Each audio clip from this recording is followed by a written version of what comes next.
Following is a presentation of Main Street Media, your source for news, sports, and information on Main Street in Middle Tennessee.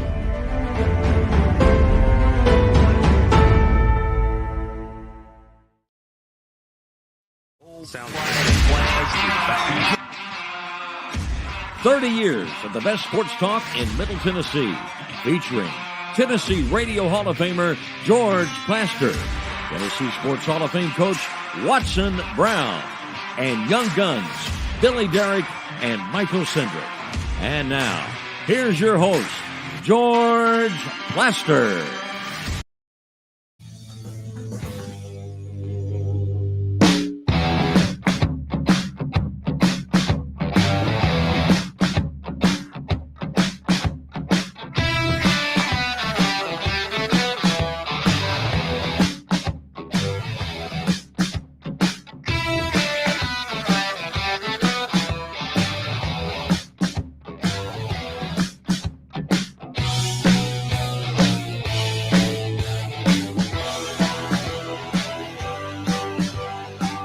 Hello again, everybody. Welcome in. Man, it is hot out there for late September. Amazingly hot. But nonetheless, we got a good show for you today. A lot of football talk, some Vandy, some Tennessee, a little bit of everybody. You name it, we got it. Let's call roll. Let's start up on the plateau. Coach Watson Brown, how are you? George, I'm doing great. It's so good to see your pretty face. Yeah. You got cataracts, don't you? Well, I may have a little cataract problem. I mean, yeah. Well, I'm kind of getting to that age, you know, George. You'll be getting there pretty quick too. So Watson, let's cut through it. I have had 2 different cataract surgeries. Oh, you have? Oh, yeah.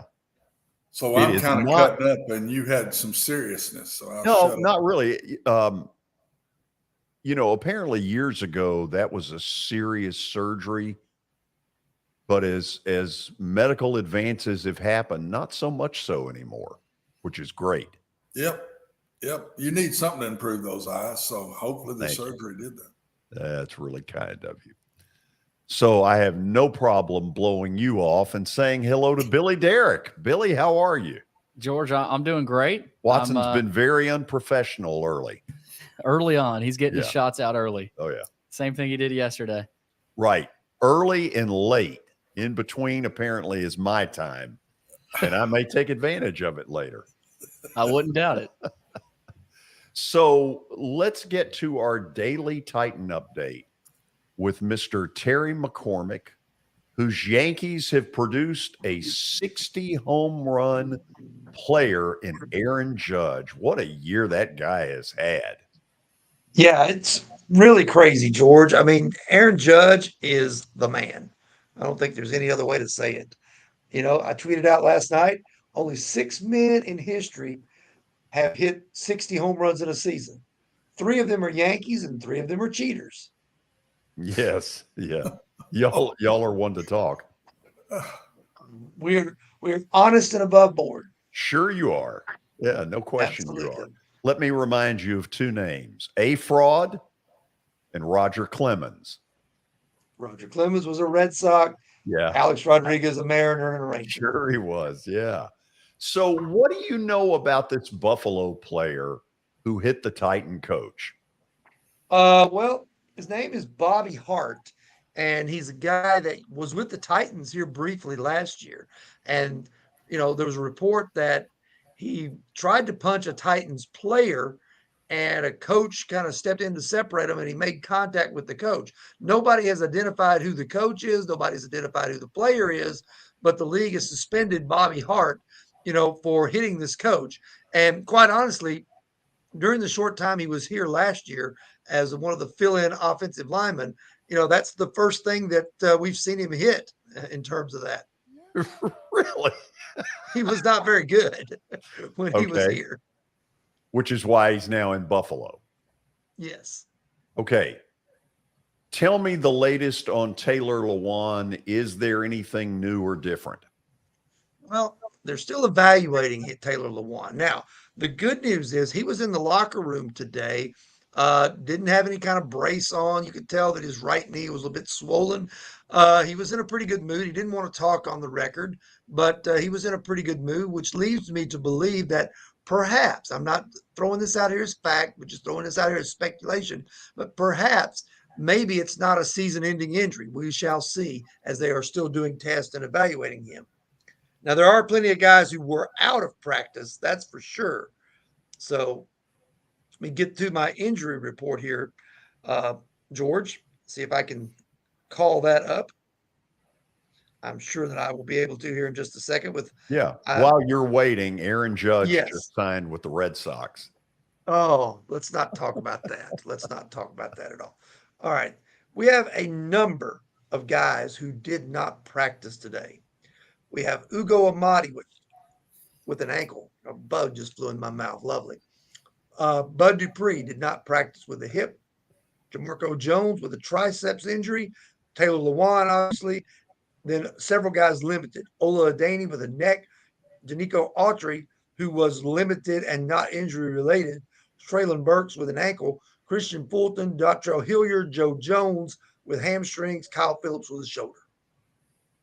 So they've got a few. They got a little MASH unit going. They sure do. And it's one of those situations, too, with the Titans. Last year they had all kinds of injuries, set a record with 91 players used. They already signed 2 more guys today, both defensive backs.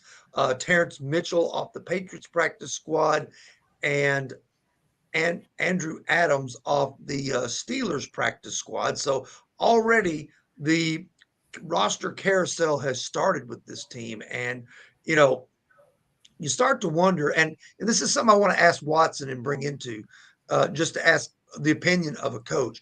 Are injuries simply bad luck, or are there certain training things and conditioning things that come into play ever with this? Because the Titans seem to be really snake bit over the last couple of years with so many guys going down. I think more bad luck, Terry, really. I don't think that on the NFL level, it's not training. It's not strength and conditioning. It's you might look at what you're doing in practice. Are you being too physical? I don't believe that about the Titans at all. What I think's happening, Terry, if you're looking at the Titans, I'm looking at the league. Their body's out everywhere. I think what's happening is they're not hitting near as much in preseason. They're not playing in the games. And then they go out there life and death and get after it. And their bodies are not taking all those blows like you do in practice. And you kind of get through that a little bit. And you might miss a practice here or there. But your body gets toughened up from banging around. They're not doing that anymore. And the first time they're really banging around is in games. And I think that's why there's more injuries early in the year right now. That's a very good point. I hadn't thought of that, but you're right, because the NFL and the Players Association have legislated out a lot of padded practices that used to go on. There's no more such thing as two-a-days like there were, up until about 10 years ago or so. Guys in camp, you'd practice in the morning, take a break, go to meetings, come back in the afternoon, practice again. And usually at least one of those practices would be pretty hard with some padded contact and that sort of thing. But those are a thing of the past. And you may have hit on something there, Watson. Yeah, I really believe it, Terry. I think that I just see it everywhere. I don't just see it with the Titans. I'm sitting here watching NFL Today before I'll come on the show every day. and try to catch up a little bit with that. And gosh, every team's got them. The Bills have just as many from the game the other night against the Titans as the Titans do against the Bills. Terry, we got to run. Good report. We'll do it again tomorrow. All right. Sounds good. Thanks, guys. See you, Terry. Terry McCormick leading off with his daily Titans update. Billy, let's get to the update. What do you got? Let's get to it, George. We've got first the Justin Tucker team sponsoring this 4 o'clock hour, this update as well. And we've also got Sumner Funeral and Cremation. They are sharing their family with yours in your time of need. Log on to sumnerfuneral.com for more information. George, we start in Major League Baseball. The Robert Sarver saga continues. That's NBA. Oh, the NBA, man, I've got all these owners mixed up. He is going to sell the Phoenix Suns officially, George. That came out earlier today. Robert Sarver will sell the Phoenix Suns. Goodbye. Good riddance. Next up, the Kansas City Royals have decided to fire Dayton Moore, their general manager. So I guess it's fire ownership day. Dayton Moore was once an Atlanta Brave executive under John Schuerholz. My gut feeling is he ends up back in Atlanta. Watson, he sort of engineered the Royals. What was it, 2014? They won the world title. Yeah. And they have not been very good since then. But to have gotten to that point, I think was a miracle. Yeah. When I say World Series, they beat the Mets in 15, Billy? I think you're right. I think you're right on that. Back-to-back World Series, lost to the Giants, beat the Mets. I want to say you're correct. Yeah, anyway, he did an underrated job in Kansas City. They have not been very good for a while, and this may well be a good move for all parties. I hope he ends up back in Atlanta. Yeah, I mean, I do too. You get what you pay for, George. They're not willing to throw the cash around like some of these other teams, and can't, is what I would say. You get in these small markets, you don't have the same amount of money, and we all know about the sports world. It's what have you done for me today? Not yesterday. What have you done for me today? So you're not winning. Somebody's going. You can just keep watching. As baseball comes to an end, there's going to be more of this. Beautiful ballpark in Kansas City. It is, isn't it? Gorgeous. Yeah. I have been there. I haven't been to a lot of the baseball parks, but I've been there. It's really well done. What else? Next up, George, in the NFL, I think we knew this was coming. Bruce Arians has been warned by the NFL for his sideline conduct. And, I mean, he just let his team run loose. Watson, what happened to that thing he was wearing a year ago? Looked like a bomb detonator. That's the thing they do on the iPads. That's what he just looked down at it and watched the play.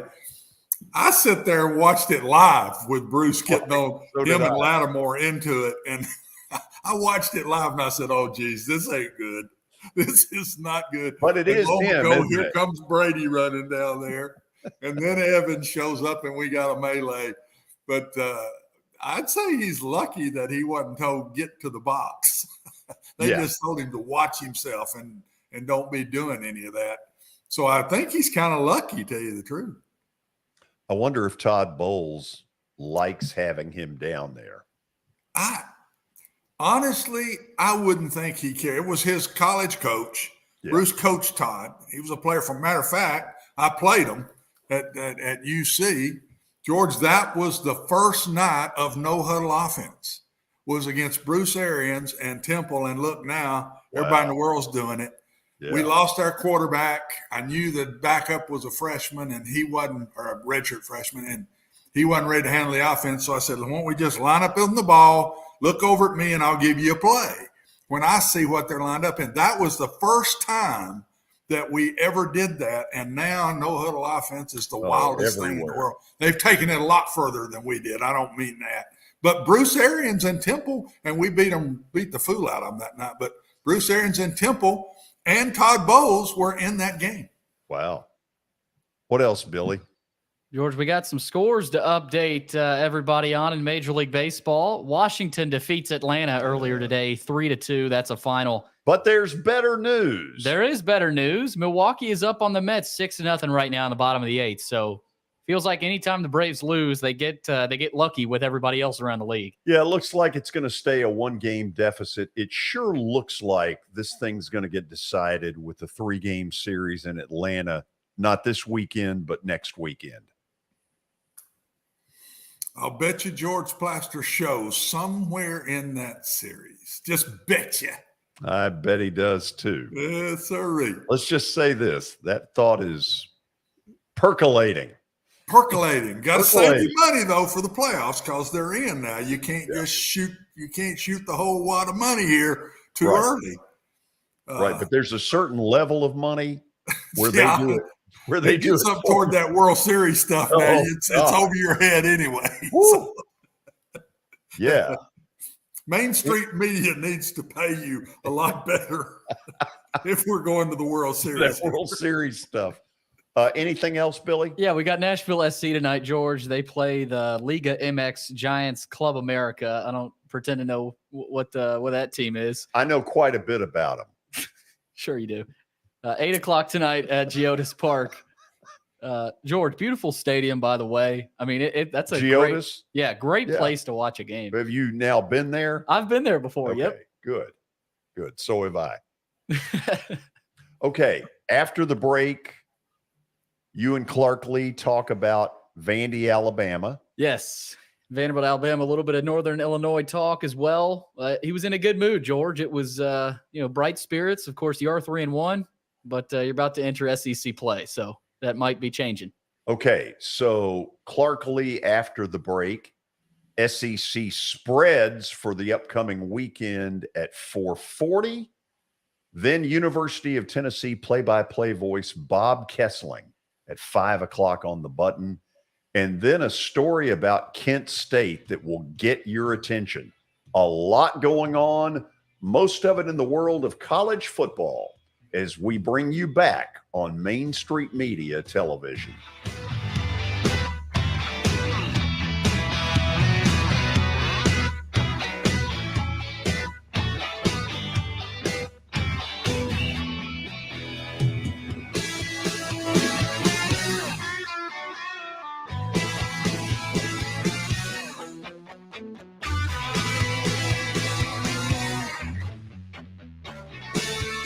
Buying or selling a home can be a very personal experience. Why not go with the team that receives nearly all of their business from referrals? Clearly a trusted name in real estate. The Justin Tucker team with Platinum Realty Partners has sold more than 500 homes in the last 7 years. Voted best in Sumner County multiple times. Proven to be trusted with your most personal assets. Call the Justin Tucker team with Platinum Realty Partners at 615-906-8458. The Justin Tucker team with Platinum Realty Partners, Middle Tennessee's most trusted team in realty.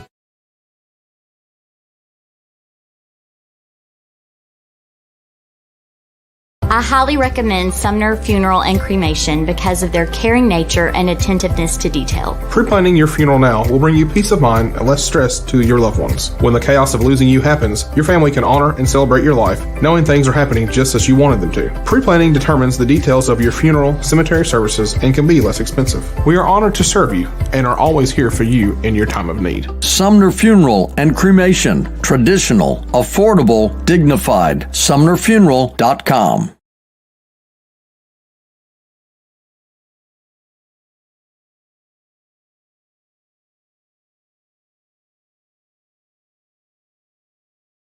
Jody Jones Dentistry can handle all your dental needs, from the basics to cosmetic procedures. All of this in the nicest dental facility I have ever seen. Jody has done it right. They're located conveniently at 55 Music Square East, and for an appointment, it's simple.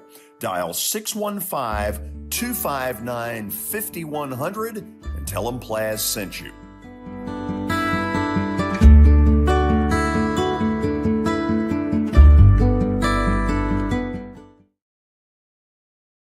When you're thinking about golf, consider Riverside Golf Links.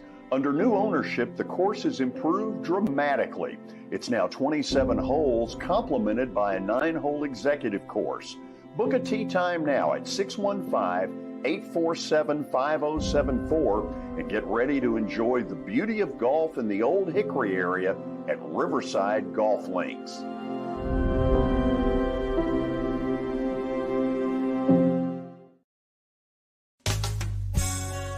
I'm Bart Durham. I was sworn in as a lawyer in 1963, and I've been working as a lawyer since then. We're a firm that does exclusively personal injury, a lot of tractor-trailer crashes. Insurance companies will open up their checkbooks when you force them to. We have systems that work. We get the most money for our clients in the shortest amount of time. I'm Blair Durham. My dad and I want to help. Give us a call at 615-242-9000. This is Eric Berner with Rockcastle Wealth Advisors. I help people in the pursuit of making their money live as long as they do. People hire me because I use a customized, individualized, and personal approach for the person I'm working with. Everyone's situation is different. If you've lost a spouse or a parent and want to make sure your inheritance is utilized and does not just disappear, I can help with that. Call me at 615-235-1058 or email Eric at rockcastlewealth.com.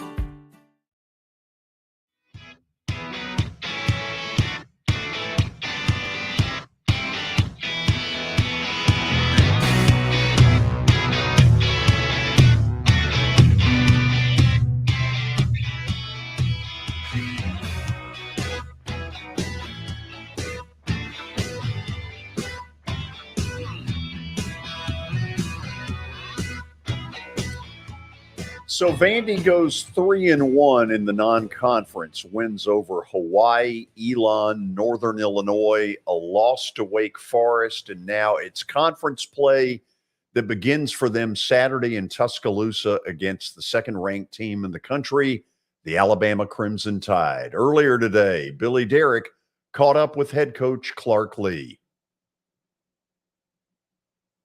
For a Northern Illinois program that we talked about last week, it was respectable, and you know, you guys obviously got it done 38-28.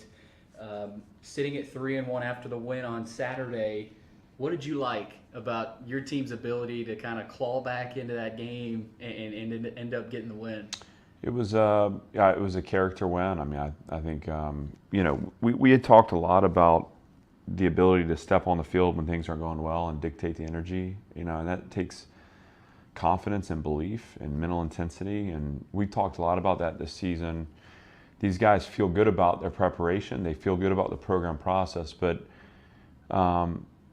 you know, when we go into a Saturday, you know, for 4 quarters, you know, the result hangs in the balance, and as a team you have to learn how to go and grab it, you know, and you're not entitled to it just because you've worked hard or you're doing things differently.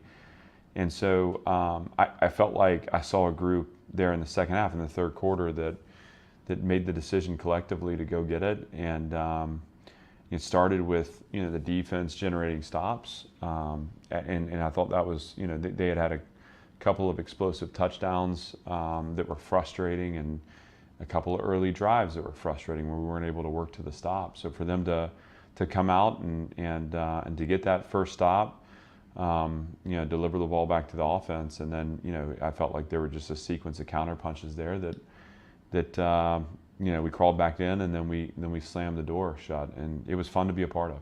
Coach, offensively, you decided to make the switch to A.J. Swan, of course, played the entire game, 18 for 28, 255, and 4 touchdowns, SEC Freshman of the Week. When did you and the staff decide to go with AJ last week, and what made you make that decision heading into that road game? Well, we knew we had to do something because there was kind of 6 quarters of evidence that had been built from the second half of Elon through the Wake Forest game that was the trend was showing an inability to sustain drives, an inability to convert on third down, and then we had also been hurt by turnovers, you know, to the tune of 21 points against when we were playing Wake Forest. And so yeah, obviously we have a great belief in Mike Wright, and we you know, he's done some remarkable things for us early here in the season, and those things aren't to be lost. But we were able to see a glimpse of energy in the offense there at the end of the Wake Forest game when we inserted AJ. And so we made the decision to go in the week and really evaluate and give time to evaluate that position and how it might look against Northern Illinois. Obviously, anytime you make a decision to shift course at that position, it's a big deal, and particularly when you're replacing a guy that has done a lot to build the early success of the season. But in the end, my job and our responsibility as a staff is to do what we feel like is best for the program and best positions us to win. And so Coach Lynch and I met after Wednesday's practice in the evening and subsequently sat down with the two quarterbacks and communicated to them what our course was forward. And I don't think the result validates the decision. The decision was based off instinct and intuition and what we felt like was the best direction. I was very happy for AJ that he was able to come out and have success. And, I think he showed glimpses of the player that we think he's going to be here. So we were excited for him, and now it's about replicating performance and also, battling adversity, because as a freshman quarterback, you're going to make mistakes, and we need to give him room to play through those mistakes and learn, because that's part of playing a freshman. Yesterday you said there's a buzz around the program in your press conference. Where does that stem from you as the head coach? Obviously you get an exciting win on the road, a challenging win, but where does that stem from for you, that sort of buzz around the program?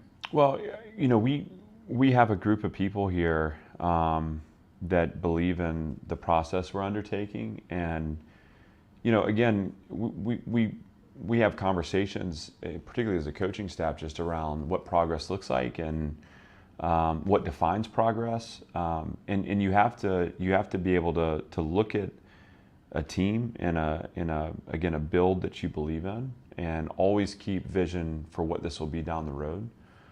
You're not always rewarded with the positive results, and the buzz created is having the ability to see that progress, but also see it manifest in some positive results. And there's not been anything easy about the early goings of the season. I mean, the Hawaii game, we were able to put distance between us and the opponent, but we had early adversity we battled, and I don't know that the team of the past would have handled that as well.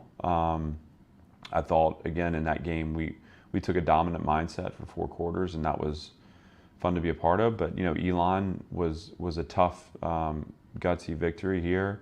Wake Forest, we fell short, and it was we scratched and clawed our way and tried to make a push at the end. And then we went on the road against Northern, and you had to battle back. So we're not getting style points right now, but for us internally, what we're seeing is just the early shift in a program that's learning how to win. And obviously, as we head into the SEC slate, that's going to be put to the test. But for us, it's not about who we're playing against. It's about just keeping our eye on the internal progress and making sure we're moving that needle each week. Yeah, I want to get to Will Shepherd, though. Offensively, leads the country with 7 touchdowns, leads the SEC in receiving yards. What does his potential mean for this team and this offense this season? Because we've seen what he's capable of. So, what kind of potential does he have this season, and what does that mean for your offense? Well, we hold Will in a very high regard here, and I think the fun thing about Shep is that he's just scratching the surface of his potential. We saw this in him, when we first got here. Honestly, just he's got length and athleticism. He's got really good hands. We're still. I want to see him become a dominant one-on-one player in those contested balls. I want to see him become known for winning on the 50-50 ball. But he's also been a dynamic blocker for us in the run game this season and has set a tone that way. We're talking about a tough player who loves the game, and that shows up in his preparation and practice every day. So he's a guy that, if he's able to go out and be an alpha receiver and to dominate his one-on-ones, you can have a great impact on winning from that position, particularly, when you have chemistry with the quarterback. And I think his success at Northern was a combination of both his own skills, and then also being in sync with AJ and those guys, seeing coverage the same way and just linking up. And so as that relationship builds, we think obviously Will has a great chance to be a dominant receiver and a guy that becomes known in the league as a dominant receiver. To the defense now, Coach. Yesterday you talked about eliminating space, and obviously it sounds simple, but in the SEC, that's obviously becomes a little bit more challenging when you're playing these types of offenses. So, as a head coach, but also with your defensive staff, what are those challenges of eliminating the space when you've got so many weapons and playmakers to try to defend, and especially here down the stretch? You have to spread the hard down around the field. I mean, what we can do post snap to impact the quarterback position gives us the ability to keep the offense, out of rhythm. That's the goal. What we've done here, particularly against Northern, I felt like, and I felt this way against Wake Forest too. It's just we conceded too much space on the perimeter. So, we're not forcing them into a progression read. That ball is coming out now, and it's coming out now and immediately in big space. The further you are off the line, the more tempo you have at the start of the snap, the more you create the space. And we have guys that can play corner out there and can take away the space and be alphas and be aggressive. And we've seen that from them in practice and in performance at times. It's about having that all come together in the game. And there are really three things that we're looking at. One is, the bearing of alignment for the corner so that, we can play off coverage, but we don't necessarily need to line 9 yards off the ball and tell everyone we're playing off coverage. That makes it really easy on the offense.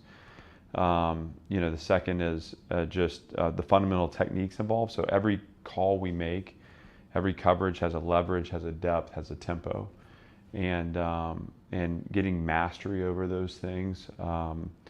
What you should see as the down plays out is that space is eliminated naturally, that you're not maintaining the depth of alignment through the course of the down, that a 7-yard alignment depth becomes 5 yards, becomes 3 yards, becomes I'm in phase with the route now. And we need to have confidence to do that. And when you feel like you have the upper hand in a speed matchup, it becomes very easy to take the slack out of the play because you, in the end, trust yourself to run and catch up. We're building to that confidence because the fundamental techniques will allow us to be more effective players. And then the third thing is just leverage changes from the play caller. And Coach Howell and I, obviously he's got a great wealth of experience with this, but just talking about how we spread that hard down around the field, how we take pressure off.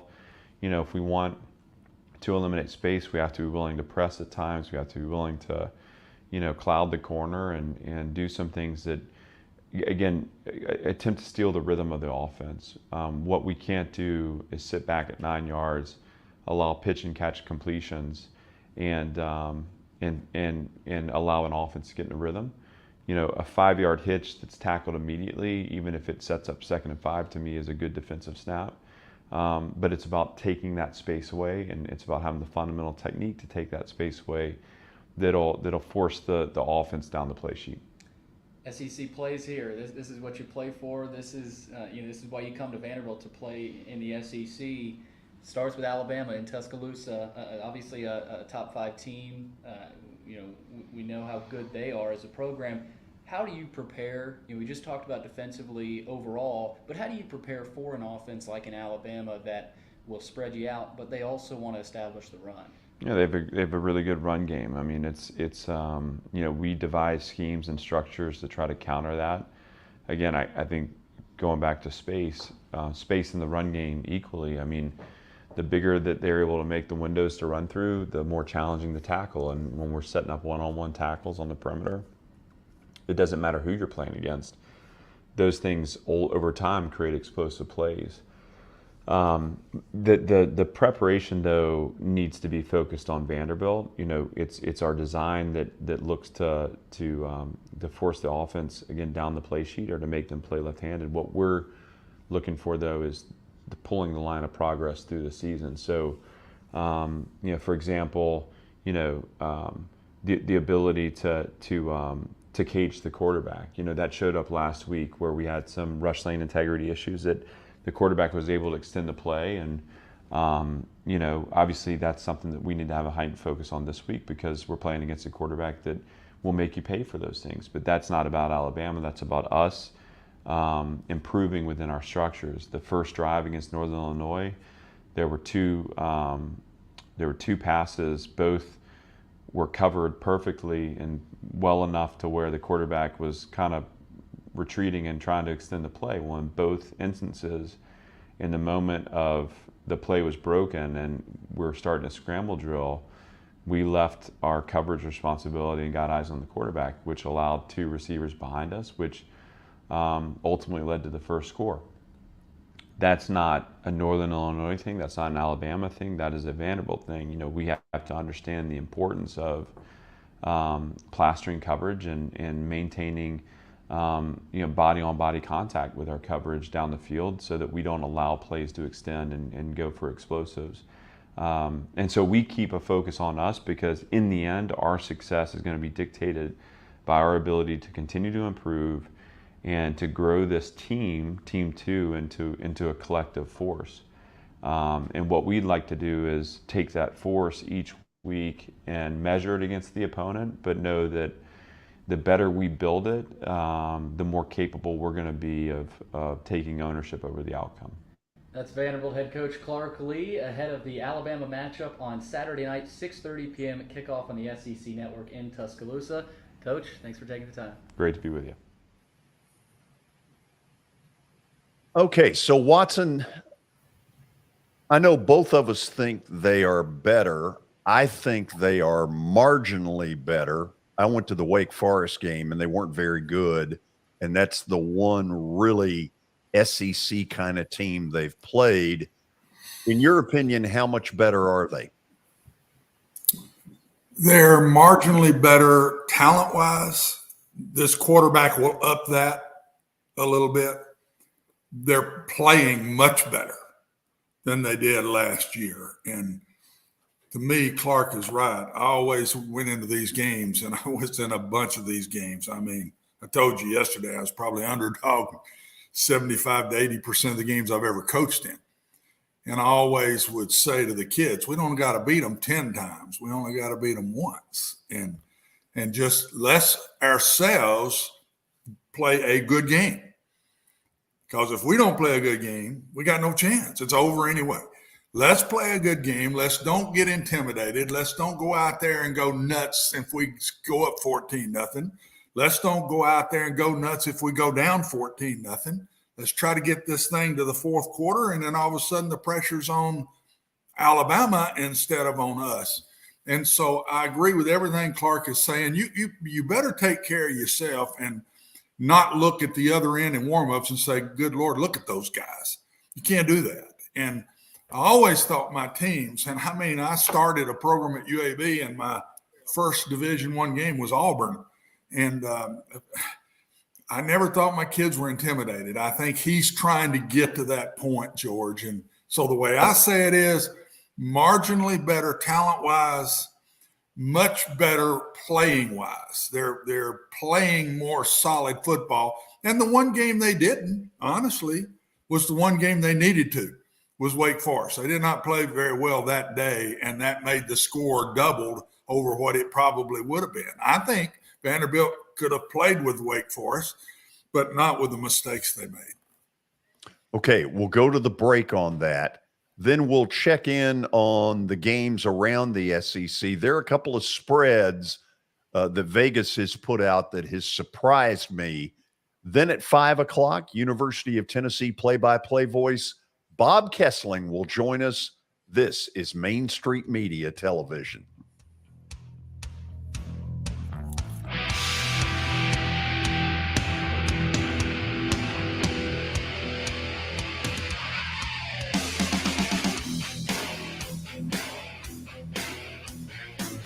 For Dustin Timmons and Joey Donnelly, they welcome every opportunity to serve and satisfy their clients. Whether you are looking to build your dream home or renovate your current home, their team will ensure that every client and remodel is unique, luxurious, completed on time, and within budget. Contact them today to set an appointment for a free consultation or to view some of their completed projects by logging on to DonnellyTimmons.com.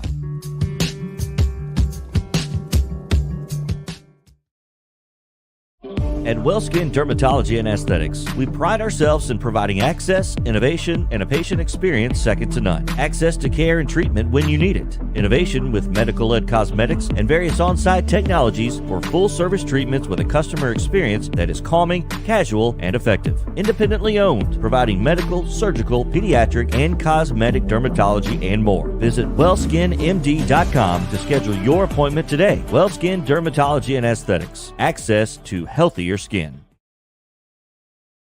It's your last chance to get a spring tune-up for summer. Complete Service Heat and Air can clean your coils, check out your motor, and make sure you have cold air on that first hot day of summer. Complete Service Heat and Air is located in White Bluff, Tennessee. We do service and repair on heating and air the right way. 24/7 service. Call us at 615-797-3997. That's 615-797-3997. Serving Cheatham, Davidson, Dixon, Hickman, Humphreys, Montgomery, and Williamson counties. Have you heard about the high levels of radon in Middle Tennessee? Radon gas is the second leading cause of lung cancer, second only to smoking, and has no color, no taste, and no smell. The only way to know if you have radon is to test for it. Duret Radon Mitigation offers testing for small and large-scale residential and commercial properties, plus mitigation services. Visit DuretRadonMitigation.com to request testing or get a free estimate for mitigation. That's DuretRadonMitigation.com.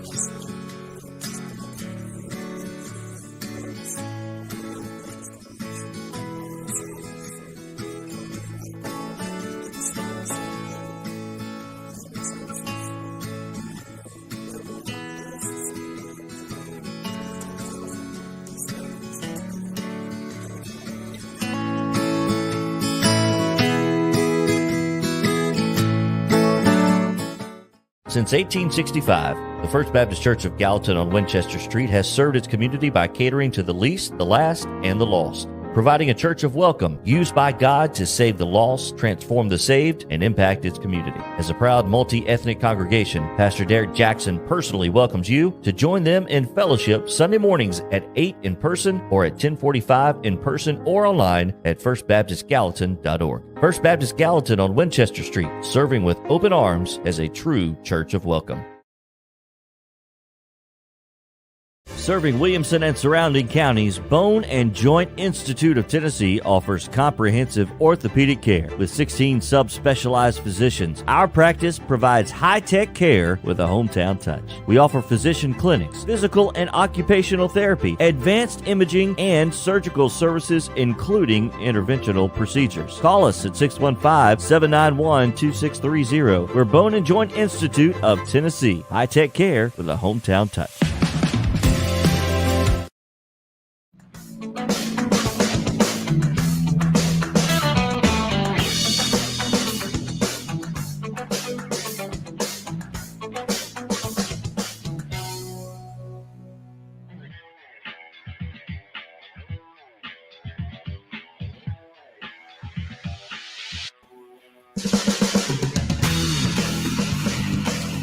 So let's check out what Vegas thinks about SEC football this weekend. Let's pump these up here in whatever order we're going to do it. Watson, what would be I hate using this word. I'm not going to sit here and tell anybody that Vandy's going down to Tuscaloosa and win, but what would be significant progress to you from what you see in this game? Not getting embarrassed. I mean, they've embarrassed everybody. And so that's probably the proper line. I think it'd fall somewhere right there.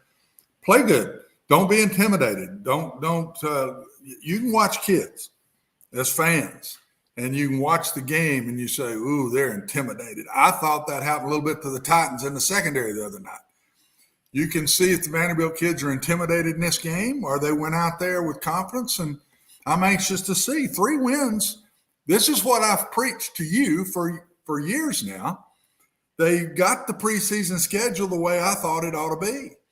Now let's see if they do take some confidence into Tuscaloosa. I think they will. I'm not saying they're going to play them good and play them that close, but I just want to watch the kids play and see if I see a more confident team than I did a couple of years ago when they came here and just we looked intimidated as we could be when they came to Nashville a couple of years back. I mean, just ran all over us, and you could tell we were ready to get it over with as fast as we could, and not in a not trying way, just in an intimidating way. So that's what I'm going to look for. Okay, let's roll with a few of these. Let's go past that one. I think we know where that's going, although we will talk about Kent State later. Watson, I believe if Auburn loses, that Brian Harsin will be fired on Sunday. Yeah, probably so. You're probably right. This is a fire game if he were to lose it. I agree with you. 2 straight home losses, 1 embarrassing, and then a first SEC game, and you were to lose at home against what is picked as one of the lower teams in the league, and they haven't played very well up till now. Missouri has not. And, I'm afraid it would be, George. There's a lot of pressure on him in this one. Big time. Let's keep going.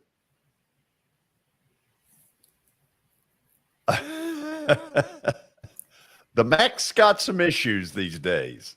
MAC's not been very good this year. No, this is not your MAC of November, of recent years. This is a weaker MAC than it has been. Continue on. When was the last time Tennessee was a double-digit favorite in this game? Oh, good, great. I don't know. It's way back. It's had to have been 25 years since they're double. And I'm not sure there's been a bunch of years Florida was a double-digit favorite, but I know it's been a long time since Tennessee was. And I personally think it'll be more than that. Next, I don't know how good Ole Miss is. Don't either. Now, I know how bad Georgia Tech is. Yes, we do, because they held the score down. That one could have been 60. I'm telling you. Big time. Lane was good to Coach Collins because that could have been 60. Coach Collins will be joining Coach Harsin. Yeah, I don't know if he may make it through the year, but I don't know. Tulsa's a good offensive team. Mm-hmm. That is the only thing I'll say. So they could score some points against Ole Miss. Next, boy, Kentucky is what do you solid. Say? I think they beat that spread. Yeah, I do. Let's move on. Okay, this is the one we're going to talk about. The wrong team's favored. Yeah, probably so. But this game, since they've been moving it to Dallas, has been weird. Yeah, this you is go back and look at it. A lot of the terrible. Underdog guys win this game for some reason. It's not always played out like you would think it would. And I think this has turned into a really good rival. And the reason it is, it's an old Southwest Conference rivalry. So this goes a whole lot further back than we know. I was in the league when these two got after each other, and usually they were 2 of the better teams in the Southwest Conference every year. And Brad Johnson's got to play a whole lot better if they're going to beat Arkansas. Max. Yeah. What I call him? You said Brad Johnson. Well, Brad may Brad's be his a better daddy. option. He may be a better option. I think he's run out of eligibility. George, you have to put a little red flag up with Arkansas last week now. Yeah. I mean, that's an FCS school that nearly won that game. And that don't happen very often. Not very often at all. And so, I mean, that one to me could go either way. If A&M gets offense going, they're going to be a good team. But So far, that hasn't happened. Mm-mm. They're very good on defense. Very good. Keep going. Yep. Yep. I hate to say it. Will Healy took a job that I'm not convinced he can get out of alive. Yeah. The Charlotte thing is a tough rebuild. And they're going to the AAC next year. So it's fixing to get tougher. Yeah. Next. That's it. That's it. That's it in week 4 of the SEC. How about that? One game under double digits in the SEC this week. Yeah, Arkansas, Arkansas, Texas Cupcake A&M. City. 2, excuse me. Auburn and Missouri was. Yeah, 2 games. Okay, do you see an underdog other than Arkansas that you think has a really good shot to win? Of those games? Yeah. Only one we could even talk about is Missouri. And I just don't think, even though Finley is not playing, that might be a good thing for Auburn. Maybe it takes the pressure off of everybody wanting another quarterback in the game, and you won't have that issue. It might help Auburn, George, that they put in the guy that went in for him last week. He didn't play very good either. No. And they talk about a freshman that they really, really like. He may show up some in the game, but I think that's a toss-up game just because Auburn is reeling right now from last week. I think there reeling. Can't be a lot of emotional juice. No, going into this game. This game is a big game for them, and I'm not sure the players won't feel that a little bit, George. They won't feel the pressure that's on their coach, and which when the coach is feeling pressure, the team is feeling pressure. I'm telling you, that's the way it works, and they sometimes will push too much to try to get it going. So keep an eye on that game, even though I think Auburn wins. Stat of the day when we come back on Main Street Media Television.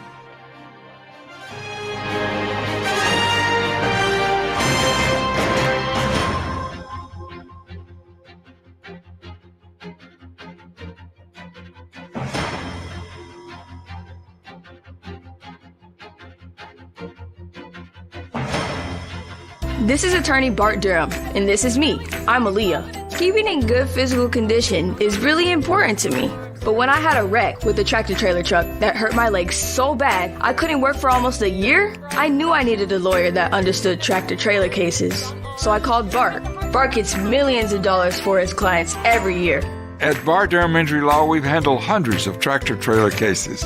My dad and I want to help. Give us a call at 615-242-9000. Hey, this is George Plaster, and I'm excited to announce that the second annual Plaster and Friends Celebrity Bowling Night is going to happen Monday, November the 28th at the Hermitage Strike and Spare. The 3 charities that will benefit are Last Minute Toy Store, Martha O'Brien Center, and Stars. And our intention is to get them that money so it can do the most amount of good at Christmas time. Now, here's where I need your help. I need you to sign up to play in the most fun charity event you've ever been involved in. Imagine 64 foursomes with 64 sports personalities in the area. As a single player, it's $200. If you get a foursome, it's $800. And what I want you to do is reach out to me via email, plastergeorge@gmail.com, and we'll get you signed up and get you ready and raring to go. Again, that's plastergeorge@gmail.com for a night you will never forget. Hey everyone, I'm John English. This is Keith Wallace, and we would like to welcome you to John English Antique Sports and Cards in Shelbyville, Tennessee. We specialize in graded and ungraded sports and non-sports cards, vintage wax boxes, and unopened cases. We have a large selection of PSA graded cards. We also specialize in old sports collectibles, baseball, football, basketball, golf, and tennis. You can find it all at John English Antique Sports and Cards. We are happy to be associated with Nashville's greatest sports antique, George Plaster.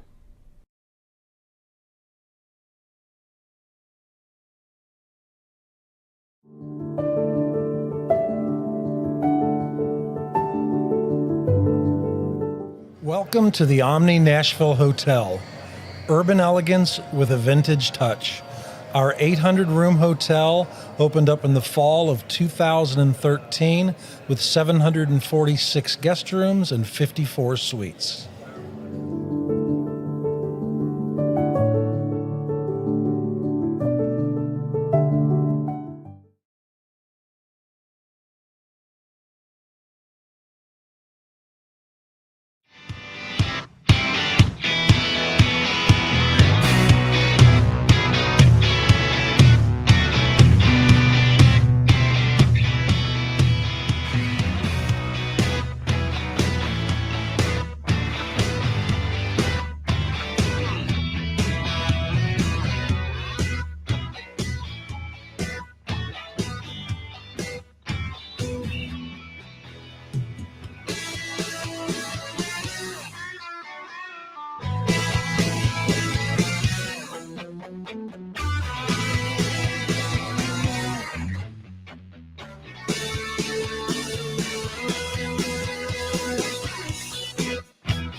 Welcome back into the George Plaster Show. It is now time for Stat of the Day, brought to you by John English Vintage Sports and Cards in Shelbyville, Tennessee. They specialize in antique and historical sports equipment, games, advertising, and other sport-related items.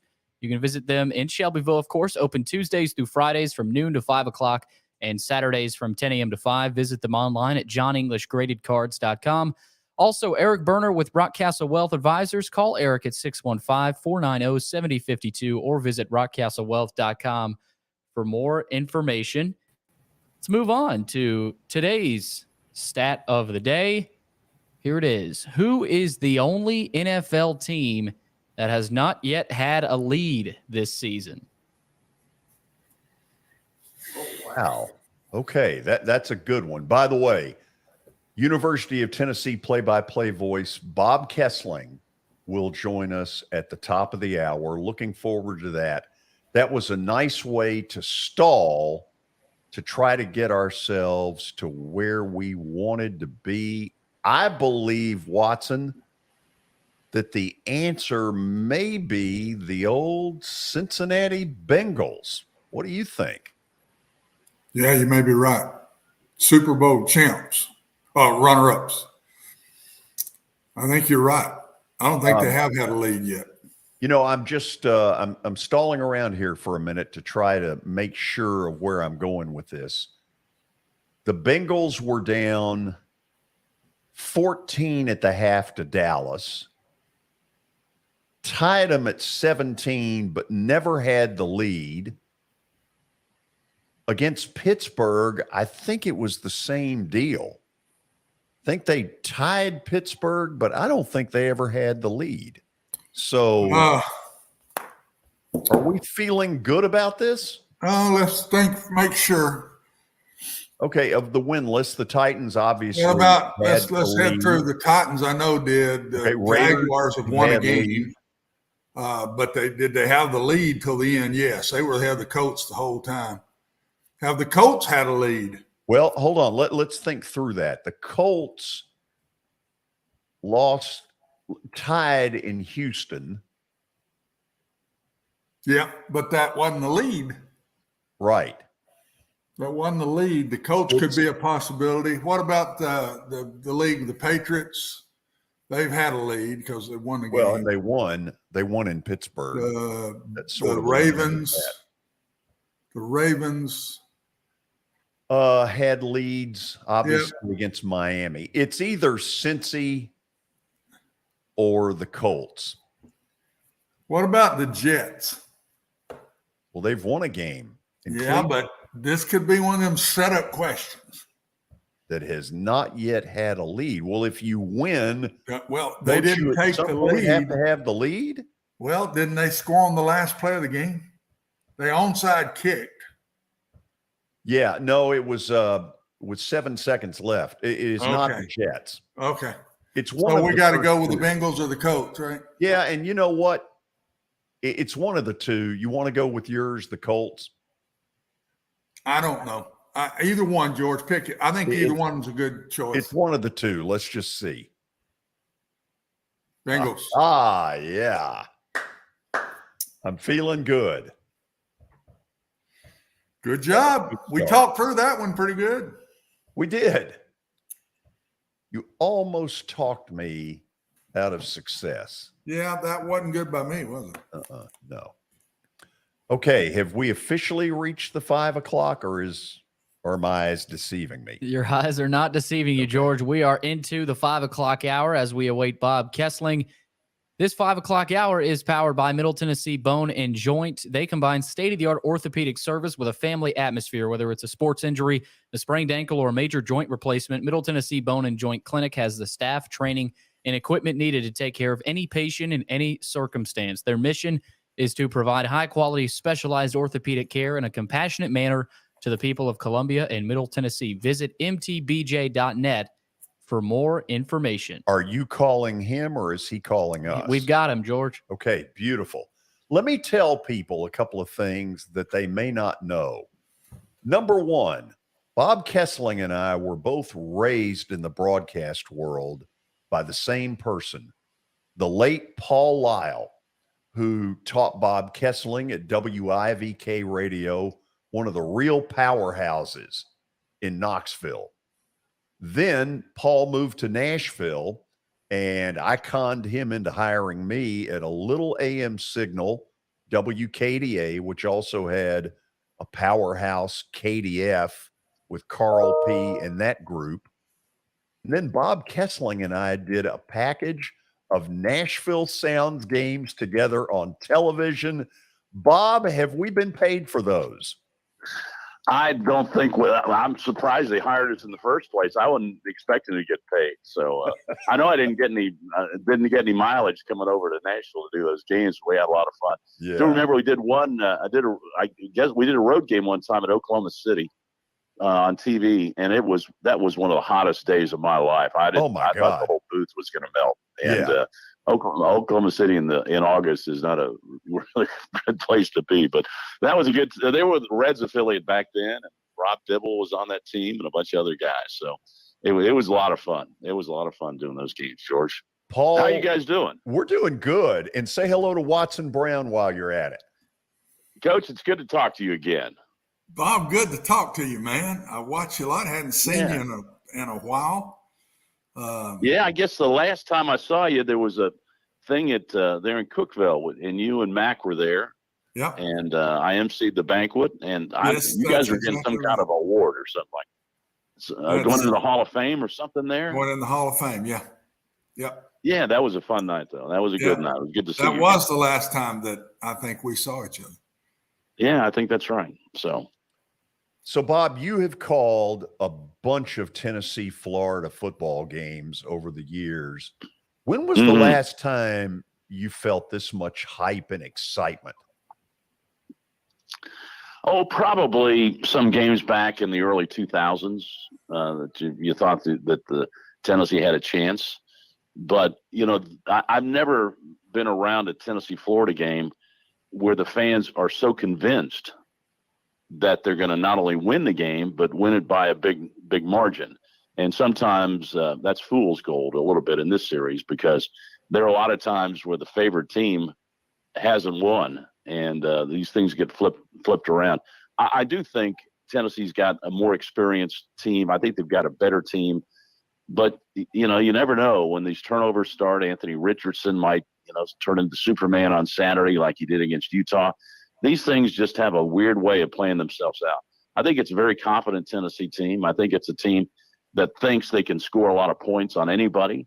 And Watson, what Hendon Hooker does protecting the football is he's thrown 187 straight passes without being intercepted.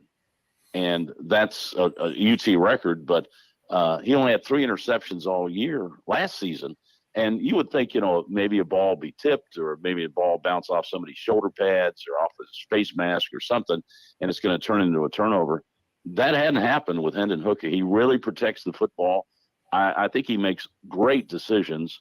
and he never puts the ball in harm's way. And I think that's one of the reasons Josh Heupel has so much confidence in him. So he's a fun guy to watch, and it's a fun offense to watch.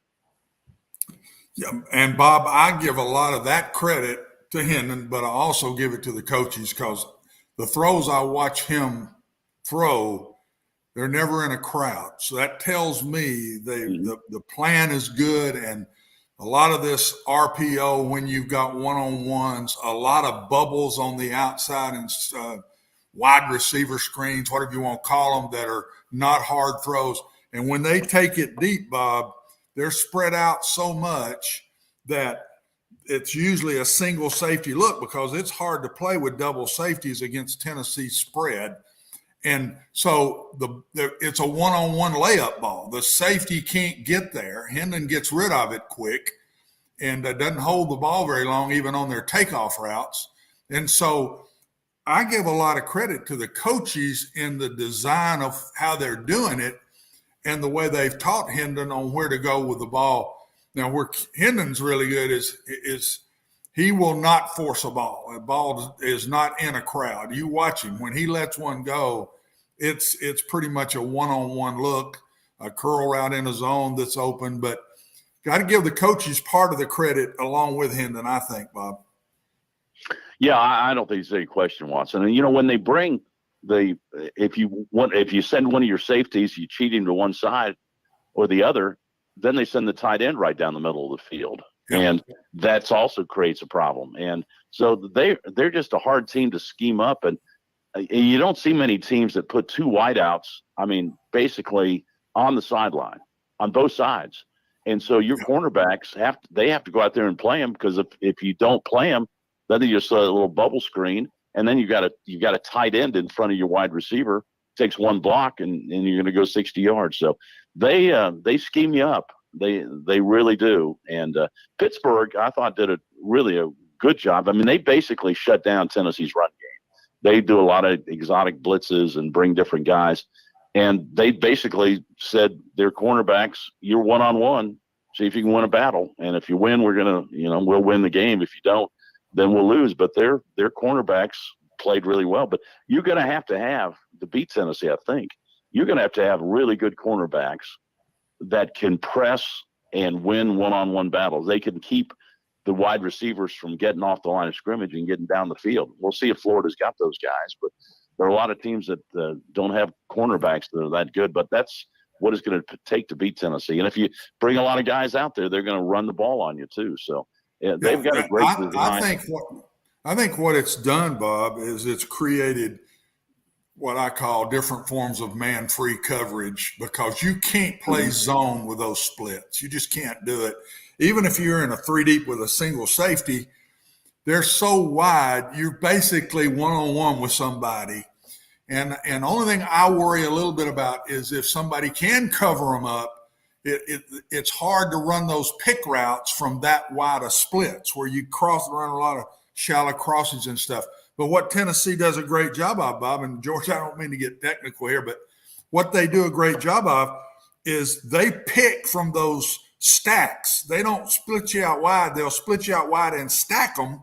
And if you're playing man-to-man, they try to come through on those stacks they run and pick one of those two guys clean, and then he runs kind of a skinny post slant where there's not anybody in there because the splits are so wide, and they bust you that way. So they're a very hard team to play. But I think what's happening now, everybody is learning you're pretty much going to have to play Tennessee man-to-man with a free safety on the outside. And I think they're going to see this now every week the rest of the year. Well, I don't think there's any question. And then you got Jalen Hyatt, who has suddenly really come on the last two games in that slot position, and he's as fast as anybody in the SEC. And that creates more problems because you're playing along the sideline, and all of a sudden Hyatt's running a quick slant across the middle, and your strong safety can't keep up with him. And so, they've got matchup problems for the defense all over the field. So that's why it's such a fun team to watch play offensively, because they think they've got answers for everything that you throw at them defensively. And it's just a matter of can you win some of those one-on-one matchups on the outside and make big plays? Yep. Bob, let me ask that. This is a goofy question, but broadcasters would get Coming from you, it's hard to imagine. So, you know, there is a rhythm that you get into as a play-by-play announcer. The play happens. You point to your color guy. It's easy to point in radio. He takes it for a while. You do what you need to do, and now it's 2nd and 8. But with Tennessee, you never really get that rhythm, do you? No, Pat Ryan's got about 6 seconds to say something, and he's got to give it back to me. And no, you get in a rhythm though when they start going. If they start going really fast, Pat knows that unless it's he wants to make a specific point, he does have to kind of lay out, because when they just start snapping it every 10 seconds. I mean, the defense can't keep up, let alone the broadcaster. But it's different. It's unique on how they play, and they think they can even play faster, which is really scary. And Watson, maybe you can help me out here. I have no idea how Hendon Hooker can get the signal from the sideline, get his guys in the right play, and make a check at the line of scrimmage, and how fast he does it, and how fast he processes all those things. I think it's pretty remarkable, just their communication system. Yeah, and the way you do it with the speed, Bob, is you kind of give a formation signal first, and the receivers are seeing that. The quarterback don't have to do that. And at the same time, those guys are getting the formation signal, Bob, the quarterback is getting the play signal.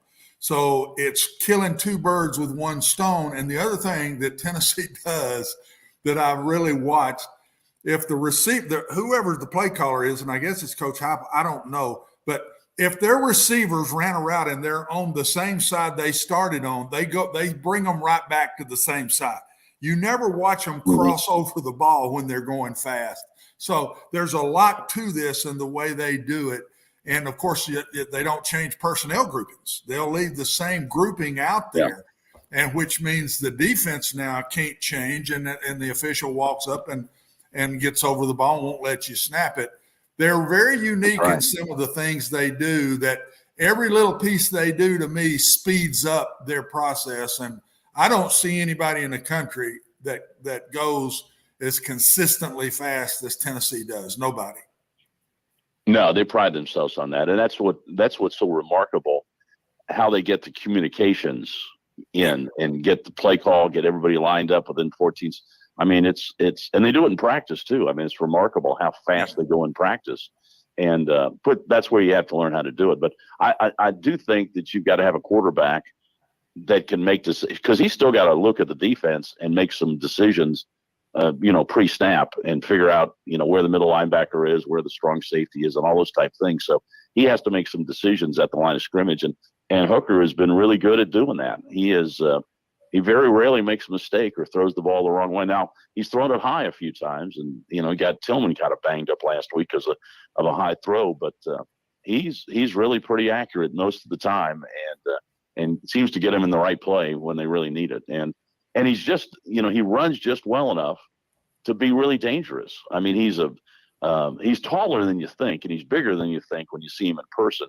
But he's one of those, he got a little Josh Dobbs in him in the way that he can avoid you and make you miss, and kind of stick that leg out there and bring it back and spin away from you. And he's really, I think, a very effective runner when he has to. And so he's really been a tremendous addition to this Tennessee team. And one of the things he did last year that still impressed me, he was beaten out for the starting quarterback job. There was nobody that watched scrimmages and practices that didn't think Joe Milton was the starting quarterback last year, but it didn't translate onto the field. And there were some mistakes, and Joe got banged up a little bit. But Hendon didn't talk about going in the transfer portal. He didn't sit around and pout, because he thought when he came in here from Virginia Tech, he was going to start. But he didn't pout. All he did is he went to Coach Heupel and says, "Tell me what I got to do to get on the field." And I think his teammates really responded to that. And then when he got his chance again, he took the ball and ran with it. So that's why the players respect him so much, and that's why he's been such a great leader on this team. Bob, you're bringing up a great point. I remember as recently as a year ago in August that, people were like, well, it's an okay addition, but he wasn't all that good at Virginia Tech, and we don't expect a lot. And boom, some pilot light went on in him. And talk a little bit about that. Where do you think it really started? Well, I think it started when he got beat out by Joe Milton. And I think that, he's always, his dad was a quarterback. His brother's a quarterback. He's always been wanting to play quarterback. He also, by the way, holds the Virginia Tech record for consecutive passes without an interception. So this trend of him not putting the ball in harm's way, it's nothing new. I mean, he did that at Virginia Tech. But I just think the fact that when he got beat out, I think that just ramped it up even more. He tells me he spends 16 hours a week studying film. And I believe it. And I just believe he's a student of the game. He's a mature guy, too. He's 24 and a half years old. He and Stetson Bennett are competing to be the old men in this league. So he's had a lot of time to learn and grow up to be a quarterback. He's learned to read defenses. I can't imagine that Florida will throw a defense at him on Saturday he hadn't seen before. And it's just a maturity factor, and it rubs off on the entire team. And how Cedric Tillman, his first 3 years at Tennessee, caught 8 passes. Wasn't a factor. I mean, just a guy.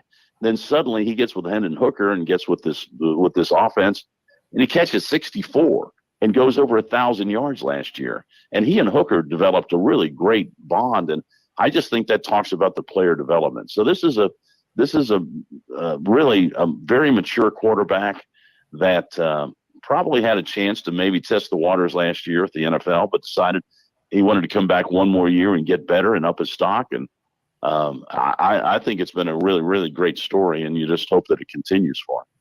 Bob, play-by-play guys oftentimes, because they work with coaches so much, get to learn things about them. I remember Eli telling me one time that Nick Saban is a huge Eagles fan, not Philadelphia Eagles, but the musical group, the Eagles. Tell us something about Josh Heupel that but we probably, the public, wouldn't know. He's pretty guarded about all that stuff. I know that he sometimes comes over on Thursday afternoon and shoots baskets with his son over at the basketball complex. Just kind of gets out of the office and spends, a little time with his family on Thursdays. One thing he does and I thanked him for it last year, coaches, they get in this tunnel vision and they start their time is really valuable. And it is, because the hours go by really quickly as you're trying to get ready for a game. But if Coach Heupel tells you, okay, Bob, we need to do this interview and be here at 11:15. He's there at 11:15. He doesn't make you wait. There's some coaches that would make you wait. Maybe they got a phone call or they got some recruit or something comes up, and they might make you wait 30 or 45 minutes to do the interview. Coach Heupel didn't do that. And if he says he's going to be there at 11:15, he's there at 11:15. And if something does come up, he'll call you the day before and tell you, we got to move it. But he gives you plenty of time. And I thanked him for that last year, because, we've got a schedule too. We got things we got to get done. Sure. And he said, his dad was a football coach, and his dad always preached, stay on schedule, stay up to be up, be on point all day long.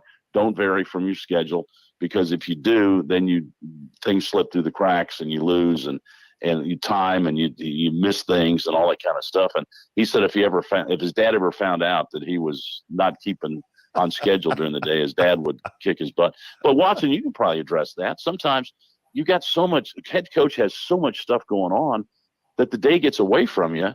And then sometimes these jobs eat you up because you get off track and behind schedule. No, and Bob, I would say I love football and I didn't enjoy all the other stuff, but you got to do so much as a head coach. And I was going to say to you, and you just said it, his dad was a high school football coach.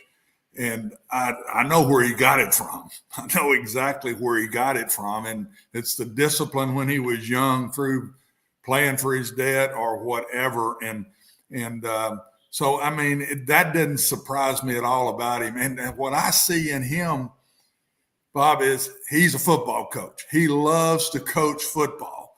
And I see that in him. That's why I thought he was a great hire at Tennessee. You got to do all the other stuff there, as you do at any of these places, but especially at the Power Fives, where there's so much more support at those things. But he's still guarded, and really what he's focused on is coaching that team. And I said back earlier in the year, the reason I think Hendon came in and was successful quickly is what you said, but I think the coaches simplified. What I was told is he didn't really understand everything and wasn't grasping it great.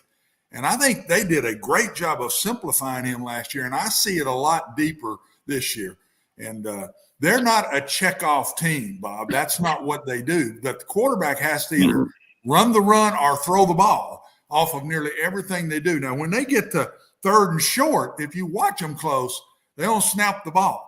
They'll act like they're snapping it and then look to the sidelines and get a play. When it's a critical play like that, they don't go as fast. But I think, I go back to it again, I think Coach Heupel has done a great job with Hendon Hooker. And I'll bet you, Bob, if he stays healthy and this Tennessee team stays in the mix and wins a bunch of games here, he's going to be in the Heisman Trophy. He's not maybe as much now, but look out late in the year now. Those stats he had at the end of last year were Heisman-like stats. And he's off to the same kind of start, Bob, again this year. He's kind of laying in the weeds. But if they start beating some of these teams, and even if they just lose to Alabama and Georgia, he may be around through all that. Well, I think so too. And he's really a good story. And he's going to put up big numbers. I mean, there's no question about that. I mean, you just look at how this offense runs and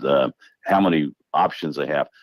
One guy that I think is just emerging, and I think he's going to be more and more of a factor, is Brew McCoy, the receiver on the other side. I mean, he's a big, strong guy, and you throw those passes to the sideline and he catches it. Those cornerbacks, they're not going to want a whole lot of that. And so I think he can really help and take some of the pressure off Tillman. And, you know, Tillman was one of these guys that was said to be, well, he's not that fast. He can't run behind guys.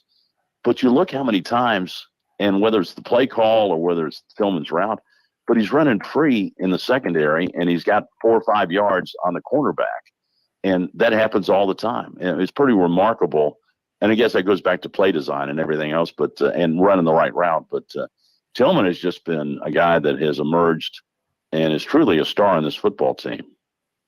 Hey, Bob, I got to step in. They make me take commercial breaks. Got to pay some bills, George. Got to keep the lights on. You know it. Hey, it's great talking to you as always.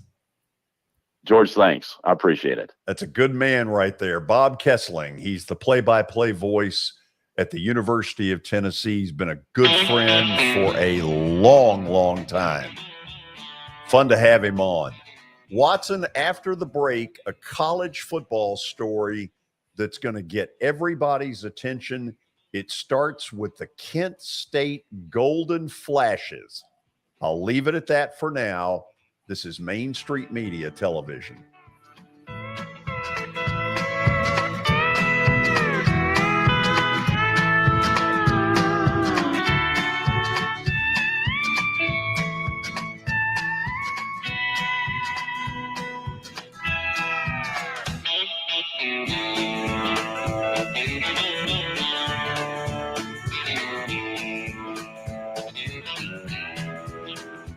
At Sumner Funeral and Cremation, our mission is to serve families as our own, celebrate the life of their loved one, and help begin the healing process. My whole family, including my wife and my mom and siblings, were very happy with the treatment that we received. I would highly recommend Sumner Funeral and Cremation. We offer funeral, burial, cremations, and pre-planning services. Sumner Funeral and Cremation. Traditional, affordable, dignified. This is Eric Berner with Rockcastle Wealth Advisors. I help people. This is Eric Berner with Rockcastle Wealth Advisors. I help people in the pursuit of making their money live as long as they do. People hire me because I use a customized, individualized, personal approach for the person I'm working with. Everyone's situation is different. One area I can help with is if you are newly or nearly retired, or maybe have changed jobs and have an old 401k account. You may need more information to help you clearly understand your options. Call me at 615-235-1058 or email Eric at rockcastlewealth.com. When you're thinking about golf, consider Riverside Golf Links. Under new ownership, the course has improved dramatically. It's now 27 holes, complemented by a 9-hole executive course.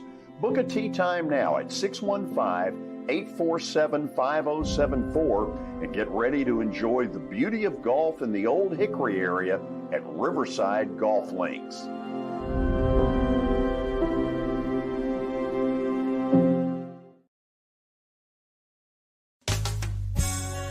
I'm Bart Durham. I was sworn in as a lawyer in 1963, and I've been working as a lawyer since then. We're a firm that does exclusively personal injury, a lot of tractor-trailer crashes. Insurance companies will open up their checkbooks when you force them to. We have systems that work. We get the most money for our clients in the shortest amount of time. I'm Blair Durham. My dad and I want to help. Give us a call at 615-242-9000. For Dustin Timmons and Joey Donnelly, they welcome every opportunity to serve and satisfy their clients. Whether you are looking to build your dream home or renovate your current home, their team will ensure that every client and remodel is unique, luxurious, completed on time, and within budget. Contact them today to set an appointment for a free consultation or to view some of their completed projects by logging on to DonnellyTimmons.com.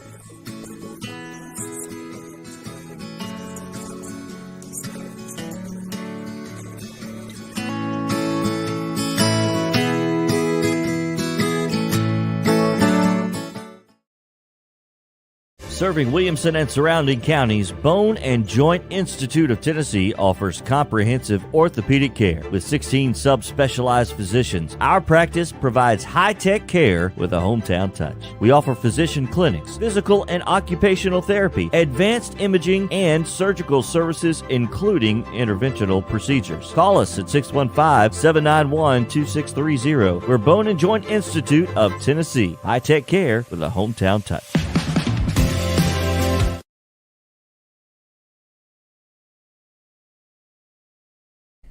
Hey everyone, I'm John English. This is Keith Wallace, and we would like to welcome you to John English Antique Sports and Cards in Shelbyville, Tennessee. We specialize in graded and ungraded sports and non-sports card, vintage wax boxes, and unopened cases. We have a large selection of PSA graded cards. We also specialize in old sports collectibles, baseball, football, basketball, golf, and tennis. You can find it all at John English Antique Sports and Cards. We are happy to be associated with Nashville's greatest sports antique, George Plaster.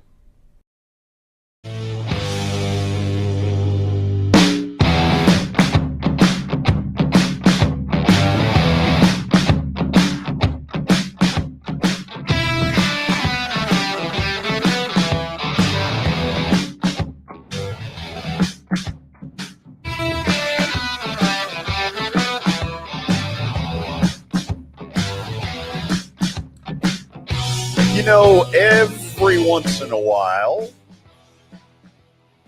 we change gears on the fly. I'll show you the Kent State stuff later. We'll do it in this show. But I want to take some phone calls. Billy, let's put that number up there because we're going to go to the phones here in just a second. Here is the number that you can get in and be a part of it. I love the fact that more and more people are starting to call. 588-2998 is the number. If you will jump in, throw in that 615 area code, then we will get to you pretty quickly. Let's start with Clay in Nashville. Clay, welcome. George, I'm trying to get my season tickets status as a caller back. You know what? I think you just got yourself on the waiting list. Tell me what's going on. Watson, you're looking at me like maybe you can't hear the call. Yeah, very, very distant. Okay. Clay, don't yell at us, but give us a little louder. Okay. I was wanting to ask Watson about, I think from what I'm told, his response yesterday about the quarterback situation at Vanderbilt is that you need one starting quarterback. And once you make that decision, it better be the right one. And given off that, I think Mike Wright is too good of an athlete to stand on the sidelines. What about, getting him like on offense, maybe for a reverse or a wide receiver screen or things like that? I mean, I don't know if he can catch the ball. I just think he's too good of an athlete to stand on the sidelines. You are not the first person I've heard this from. Watson, what do you think? Maybe next year, but I don't think they can afford to do it because of injury. And the third quarterback is not the style that they're running. He's not that style. And Mike Wright and Swan, they run the same stuff. They can do the same things. I just don't think they can afford. They might stick him in on a play or two here as a wide receiver, but I think he has to stay at quarterback, Clay, and because I think it's going to take them both through this brutal SEC, 8 in a row now, one open date next week, and then you go 7 straight. And I just think as much as they run their quarterbacks in this offense they're running and scrambling around because the protection ain't great all the time, I just got a feeling it's going to take both of them to play. Now, in the offseason, if Mike Wright hangs around, I think he will, personally. Then I think maybe they bring in one more that can run this style of stuff, another freshman, and they might move Mike to another position. Can Watson hear me okay? Yeah, okay. Go ahead. I'm getting you. Today's the last day of summer, big boy. I just wanted to make sure you had that property all bush hogged. Well, to be very honest, the second team has been bush hogging this week. How's that? The second team, Clay, is my wife. Well, first of all, she's first team. She's first team in a lot of ways, but she's second team on the tractor. Wow. But she's better than me at it, so I may get beat out here pretty quick. I may be in the Vanderbilt quarterback situation at my own home here because she seems to do it better than I do. But we're doing all right, Clay. We're keeping everything cut, babe. Y'all have a good day. Clay, thank you. Let's go next to Jeff in Murfreesboro. Jeff, welcome. How you doing, Watson? Hey, Jeff. How you doing? I'm good, man. How are you? Good. I was going to say, I'm so glad I go to Middle Tennessee, don't you? After Saturday night. How about them Blue Raiders? Rick Stockstill beat that Eddie George, didn't he? I wish it was 600-6. I wish Massaro went out there and told Eddie George, well, I'm sorry, we can't operate the clock. We just got to leave it on 7 minutes. See how many points we can score. The Roper official can't operate it either. Our clocks went out. Sorry. Just let it run. Just sit there at 7 minutes and see how much we can score on you. That's the way it is, though. But, 0-3 the first time in 27 years. See what Eddie George do the rest of the season. He didn't do much Saturday night. He has to get out there and play, I guess, to help TSU, bad as they are. So, as far as that's concerned. But no, George, I ask you too. George, Mark Melanson's on line 3 if you need him. He's on line 3. I know you begged for him last year, so he's on there if you need him, babe, and everything, and all that. And also, Watson, did you write the history of clock, man? Did you write the volume 1 of that? Do you know what history of clock when that started? No, I don't. And I didn't get that real good, George. So. George tried to explain to us about clock management, so I didn't know when the history of it started in Denver, Colorado, I guess, on that Monday night game. That's when it started, I reckon. But if I was Denver's coach and somebody asked me about it, I'd say I'm coaching the team, not you. So you don't need to be fooling about my decision. I coach this football team. Until you get up here and coach it and don't be asking dumb questions like that, I'll do what I want to. I'll make the big money, you don't. So it's as simple as that. What questions would you ask him in that situation, Jeff? I wouldn't ask him. I'd ask him about the football game, I guess, and said the other night about the Titans, they got their butts kicked and outplayed and outcoached. And when you got Apple turnover, Tannehill turn the ball over, you ain't going to do nothing. I'd have picked you right now and put Willis in there rest of the year. I wouldn't fool with Tannehill. He'd be on the bench for the rest of the year. And at the end of the year, I'll just say goodbye to him and let Willis be starting quarterback. Because I don't want somebody turning the ball over every time you turn around.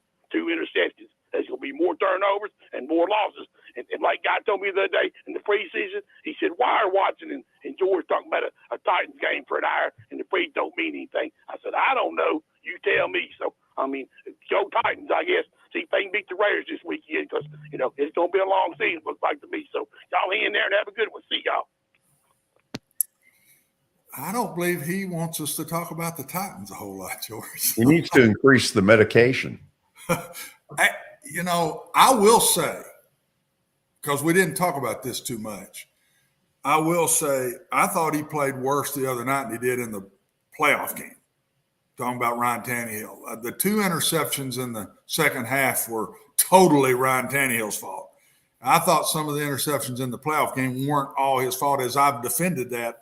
But George, the 2 he threw, the second one he threw the other night now is a kind of a high school deal. I mean, it's an option route, and you're getting pinched by an outside guy and an inside guy, and he throws it right to the outside guy. I'm talking about the 2 defensive players that are pinching our tight end on an option route, one playing him inside out and one playing him outside in, and Ryan led it like it was a man route and the guy was going to run an out. He threw it right to the linebacker. That's the worst throw I believe I've ever seen him make. And the other interception was him getting a little anxious and he didn't get open to the target. He throws sidearm. When you throw sidearm to your left, George, getting technical, the ball tails back to the right. So you got to lead the guy. He throws it behind him. It's tipped, intercepted. I thought Ryan played worse in the second half of that game than he did in the playoff game. So in some ways, Jeff is right about that. And they're not going to make a switch because Malik is not ready yet. You saw him when he went in the game. He fumbled. He threw a bad ball behind the receiver that was open. Malik Willis is not ready to be the quarterback. Ryan Tannehill is going to be the quarterback of this football team, I think, this year till things were to get out of hand now and the season's out of reach or something. And I just don't think that's the case at this point. Okay, we'll go to the break. Tony in Nolensville, hang with me. You'll be up first. Then we'll talk this story about Kent State football, which will get your attention. This is Main Street Media Television.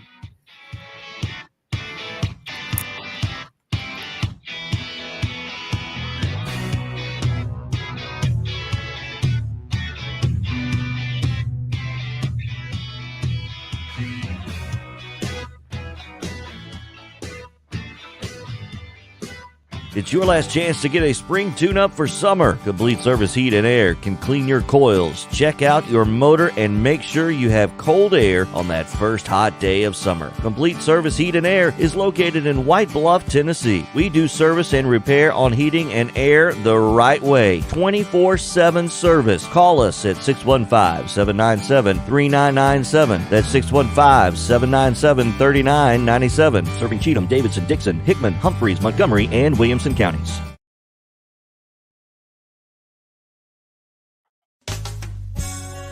I'm Bart Durham. I was sworn in as a lawyer in 1963, and I've been working as a lawyer since then. We're a firm that does exclusively personal injury, a lot of tractor-trailer crashes. Insurance companies will open up their checkbooks when you force them to. We have systems that work. We get the most money for our clients in the shortest amount of time. I'm Blair Durham. My dad and I want to help. Give us a call at 615-242-9000.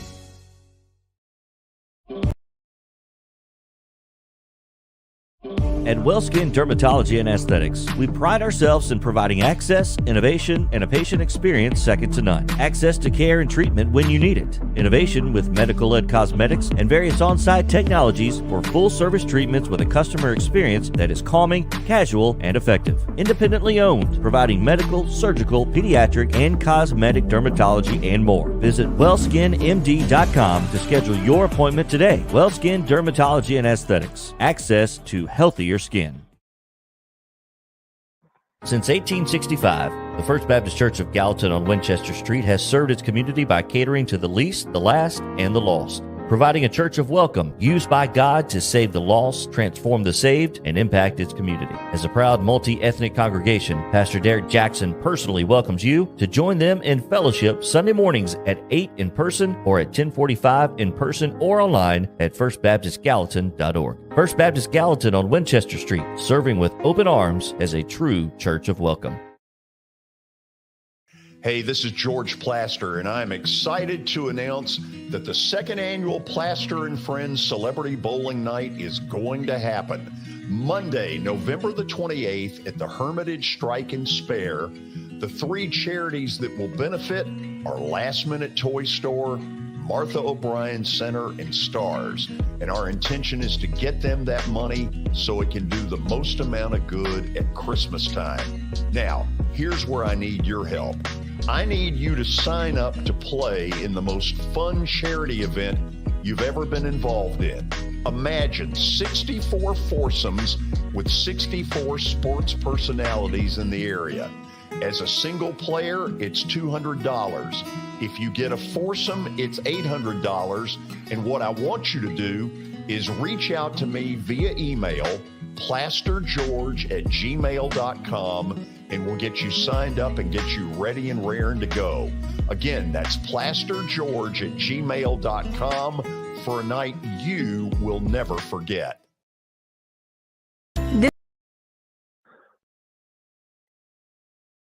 This is attorney Bart Durham, and this is me. I'm Aaliyah. Keeping in good physical condition is really important to me. But when I had a wreck with a tractor-trailer truck that hurt my legs so bad I couldn't work for almost a year, I knew I needed a lawyer that understood tractor-trailer cases. So I called Bart. Bart gets millions of dollars for his clients every year. At Bart Durham Injury Law, we've handled hundreds of tractor-trailer cases. My dad and I want to help. Give us a call at 615-242-9000.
We're going to take one more phone call, and then we're going to get into our little Kent State story. Tony in Nolensville, what's shaking? Good afternoon, gentlemen. I tell you what's shaking, George, is if y'all haven't seen this story, you got to Google it. You got to read about it, see it. There is a 49-year-old football player playing college football. He is a 17-year Army veteran, and he has gone out and made the team. I think it's a Division III school called North Dakota State College of Science. Watson, I don't know if you've ever heard of him. I had not. Nope. He's 49 years old, George, and he went out and he's made the team as a starting left defensive tackle. And Watson, the coach, said, of course, he's older than the coaches and the players, but they said he's such an inspiration to them, you know, that he can get in there and hang with them and still, and he's a starting left tackle, and he wears number 94, where he flipped his age of 49. He flipped the numbers around, so he's wearing number 94. His name is Ray Russell, and it's a pretty neat story. I happened to see it last night, and it's really a neat story. So that's something I wanted to throw out there, and maybe your listeners might want to Google it and see it. But he still serves in the National Guard, by the way. Unbelievable. That's incredible. Great story. 49. It really is. George, the Yankees, well, the Dodgers just surpassed once again the 100-win mark, 100-game win mark. Yeah. The Yankees hold the record for 21 100-win seasons. Do you or Watson have any idea who is the second place team with the most 100 win seasons? Ooh.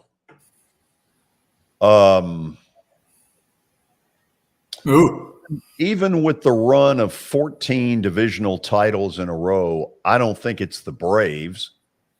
So who would it be? Not the Cubs. Watson, it's a surprise. It's a surprise. I was going to say the Cardinals, but wouldn't be the Reds. They didn't have a long enough run through that. With the big red machine. With the big red machine, would it? Wouldn't think so. Tell us. No, sir. The A's with 10. Oh, sure. Oakland A's. Makes sense. Because that unbelievable. Yeah, that 70s dynasty that won 3 World Series in a row, 72, 73, 74, and the common denominator was that they hated Charlie Finley, the owner. Yeah, that's true. That's a great remember question. He'd pay him. Wasn't he paying him $500 to grow a mustache, For the mustache. and wear the white shoes? Yeah. Now you'd pay him $500 to get rid of the mustache. One last thing, guys, and I want to get y'all's take on this. I've looked this up, and y'all probably aware of it. Teams that start out 0-2, only 12% make the playoffs. Teams that start out 0-3, you almost can just pack in the season. Watson, how does the Titans get fired up, per se? I mean, these are professional grown men playing football. What do they need to be told to know that they've got to do whatever it takes to turn up the notch, play better, and to avoid this 0-3 start? Because if they do, George, they might be packing it in. Yeah. Guys, I'm going to hang up, let y'all talk about it, but always, great show. Thank you. Appreciate it. Only hope I see, George, that eases this pain a little is the division's not good. Yeah. That's their saving grace right now. We could still go even 0-3 and win the division because nobody is going to run away with it. And the Indianapolis has been a complete dud, and we kind of have been too. And Jacksonville's playing a little better. The Texans aren't going to be they're playing better, but they're not. So I think you throw out that stat a little bit because of the division. And we're not going to be a wild card team, but we could still win the division probably at 9-8? I don't know, maybe 8-9, something. I mean, seriously, you just got to start playing. You think about the other night, that game got out of hand because we played bad. I mean, every time we'd make a first down, George, it was a penalty in the first half. I mean, no teams are going to make up those face masks, holes, blocking the back, all the things that we did, legal procedures. And then in the second half, all we did is just kept turning it over time after time after time. This team is not near as bad as that looked the other night.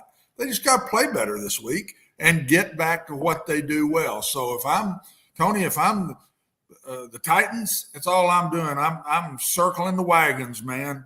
Let's get back to Titan football here, and let's quit listening to the noise, and let's get back to what we do best. And if they keep listening to the noise, it could get worse. I don't think they will. Watson, for years, I have made the joke about UL Monroe being the punching bag. Yeah. Never play a home game that ever matters. Okay, Kent State has played 3 road games this year. I stole this from The Athletic. Look at this.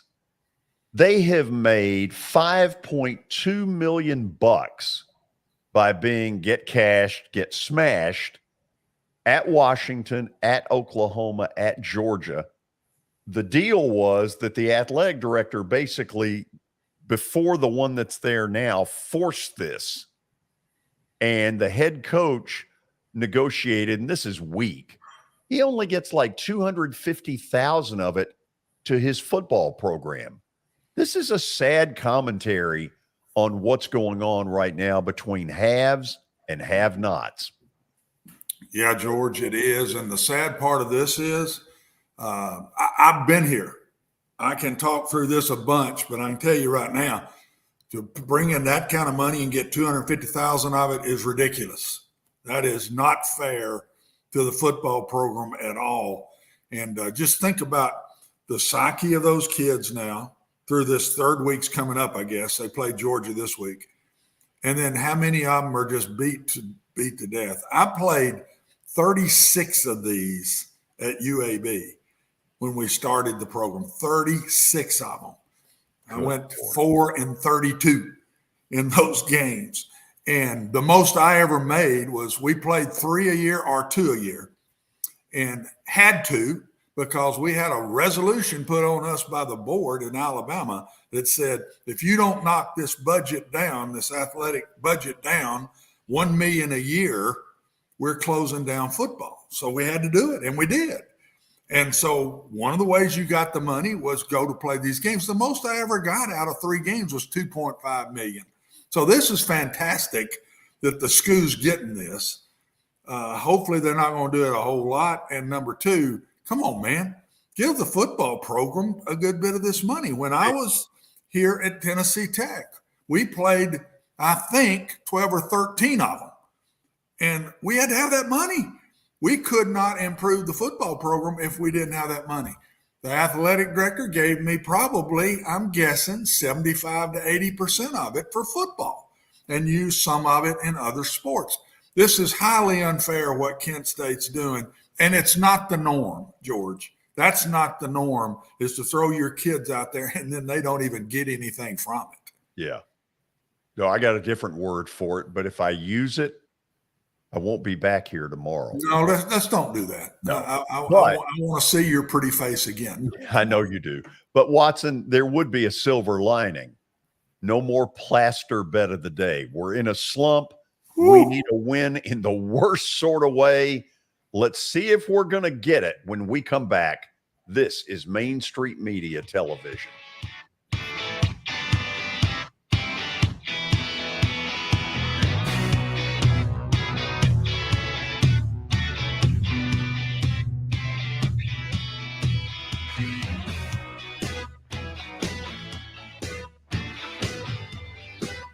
This is attorney Bart Durham, and this is me. I'm Aaliyah. Keeping in good physical condition is really important to me. But when I had a wreck with a tractor trailer truck that hurt my legs so bad I couldn't work for almost a year, I knew I needed a lawyer that understood tractor trailer cases. So I called Bart. Bart gets millions of dollars for his clients every year. At Bart Durham Injury Law, we've handled hundreds of tractor trailer cases. My dad and I want to help. Give us a call at 615-242-9000. At WellSkin Dermatology and Aesthetics, we pride ourselves in providing access, innovation, and a patient experience second to none. Access to care and treatment when you need it. Innovation with medical-led cosmetics and various on-site technologies for full-service treatments with a customer experience that is calming, casual, and effective. Independently owned, providing medical, surgical, pediatric, and cosmetic dermatology and more. Visit WellSkinMD.com to schedule your appointment today. WellSkin Dermatology and Aesthetics. Access to healthier skin. At Sumner Funeral and Cremation, our mission is to serve families as our own, celebrate the life of their loved one, and help begin the healing process. My whole family, including my wife and my mom and siblings, were very happy with the treatment that we received. I would highly recommend Sumner Funeral and Cremation. We offer funeral, burial, cremations, and pre-planning services. Sumner Funeral and Cremation. Traditional, affordable, dignified. SumnerFuneral.com. Have you heard about the high levels of radon in Middle Tennessee? Radon gas is the second leading cause of lung cancer, second only to smoking, and has no color, no taste, and no smell. The only way to know if you have radon is to test for it. Duret Radon Mitigation offers testing for small and large-scale residential and commercial properties, plus mitigation services. Visit DuretRadonMitigation.com to request testing or get a free estimate for mitigation. That's DuretRadonMitigation.com. Jody Jones Dentistry can handle all your dental needs, from the basics to cosmetic procedures. All of this in the nicest dental facility I have ever seen. Jody has done it right. They're located conveniently at 55 Music Square East, and for an appointment, it's simple. Dial 615-259-5100 and tell them Plaz sent you.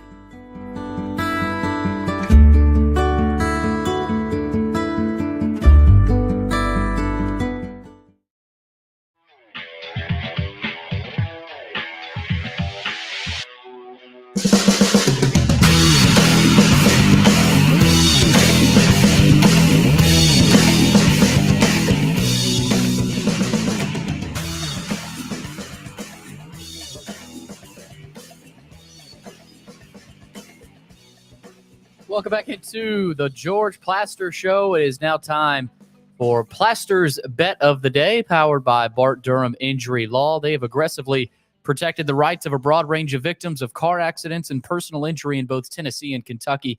If you, too, have seen your life interrupted by an injury on a highway, in a hospital, or at your workplace, you should let their attorneys do the work fighting for the full financial compensation that you need while you and your family focus on your complete recovery. Learn more about Bart Durham Injury Law by logging on to bartdurham.com. All right, let's take a look at some of George's results from last night. The one game he had, the LA Dodgers. Big loss there last night, George. 29-38. You're almost 10 games below 500. You know, not great. Scott Van Pelt does a funny segment on ESPN, Bad Beats. He needs to show some footage of what I'm trying to do. The last 2 weeks have been embarrassing. Watson, it's not a slump, it's an apocalypse. George, I'm going to say the same thing I just said about the Titans. You need to start playing better, babe. I mean, you got that right. You're turning the ball over. You got penalties all over the place. You're bleeding in every direction. Tighten up, man, and start playing a little better here. Let's go. Tighten up. Tighten up. Okay, here's where we're going tonight. Are you actually going to go here?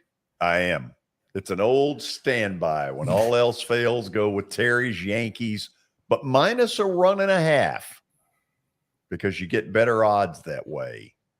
It's against Pittsburgh, not Arizona. Why is every baseball game you take minus 1.5? Well, because the odds have gotten so crazy. Baseball is harder to bet than it's ever been because there's a group of 5 or 6 teams that are the haves, 6 or 7 that are the have-nots. It's against Pittsburgh tonight. Back to the well with the Yanks. Yeah, something needs to happen. Tomorrow on the show, we're going to Vegas. We'll talk with Ray Brewer from the Las Vegas Sun, try to figure out why the Raiders are 0-2. We know why the Titans are. Then underdog picks at 5 o'clock. All kinds of fun. Watson, did you win last week? Yes. Did you? Whoa. Yes. Wow. He seemed shocked. I'll have to make sure of that. I was thinking something else, so I wasn't thinking underdog, so I'm sorry. But okay. Yes, I did, George. Congratulations. Yeah. Thank you. We'll check into that. My old school pulled me through, babe. Which one was that? It's kind of like you with which station, right? They all start with W. W whatever. You know, it's funny you say that. We used to have this running joke in my radio life. Willie and I would go, to our next call, welcome to W, and if they hung up, whatever. Just throw one out there, man. W whatever. Watson, see you tomorrow. See you guys tomorrow. Billy, try to behave and try to help me win. Dadgummit, this is embarrassing. This is on you, George. I know. That's what's sad. See you tomorrow.